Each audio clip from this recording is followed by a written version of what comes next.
When I first came to America, by the street side, I saw a restaurant with the name TGI Fridays. What a strange name, I thought to myself. Then at an airport, again I saw a restaurant with the name TGI Fridays. When this happened 4 or 5 times, I couldn't restrain myself and asked somebody, why in the world would anybody call a restaurant TGI Fridays?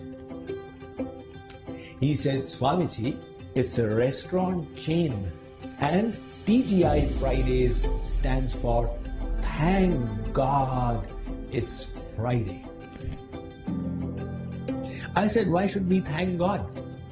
He said, because in America, people work so hard from Monday till Friday, they hate the experience. And so on Friday evening, they feel liberated and happy until Sunday. Then again on Monday, the same cycle repeats itself. Somebody else told me, Swamiji, don't ring anybody up on Monday morning because everybody is in a bad mood. The statistics reveal that there are more heart attacks on Mondays than on any other day of the week. So what is the problem in this kind of thinking? People feel they need a set of circumstances to be the way they want in order to be happy.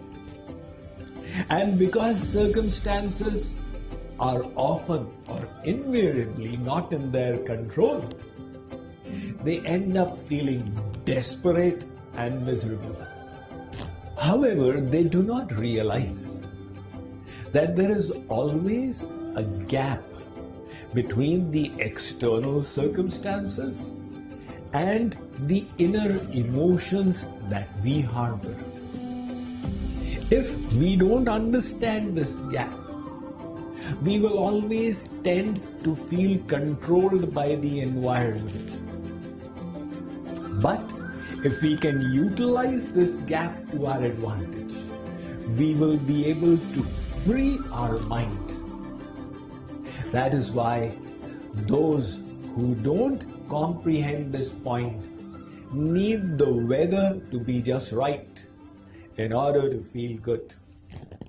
And there are others who, as the saying goes, carry the weather with them. Viktor Frankl was an Austrian Jew and a practicing psychologist. In the 1930s, however, when Hitler went on a rampage and he rounded up people and threw them into concentration camps, Viktor Frankl, along with his family members and his brother's family members, were also thrown into the worst of concentration camps, which was in Auschwitz. There, his wife and daughters were separated from him, and later he came to know they had passed away. He describes the inhuman living conditions there. He says we were made to stay without clothes. We would be made to walk through the night, not knowing whether we'd be alive the next morning or not. And yet, in those inhuman circumstances, he discovered he had one freedom that nobody could take away from him. And what was that? The choice of his own thoughts. So he decided to exercise it and be happy. He could be seen smiling or even laughing. When the other inmates asked him, "Why are you laughing?" he would say, "It's my choice."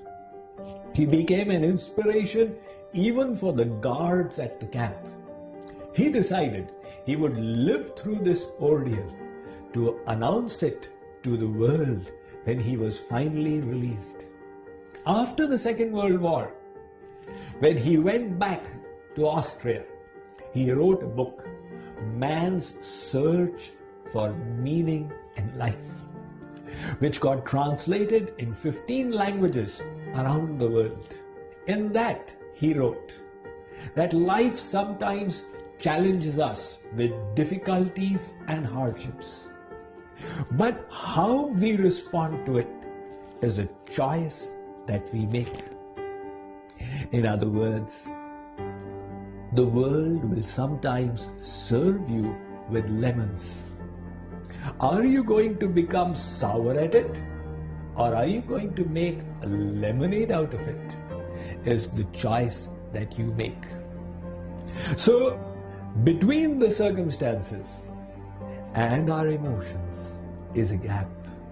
When we understand that, we no longer feel victimized by situations.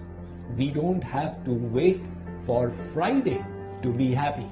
We don't have to say, OGI Mondays, oh God, it's Monday. We can be happy every day of the week. That is the ability which God has given us.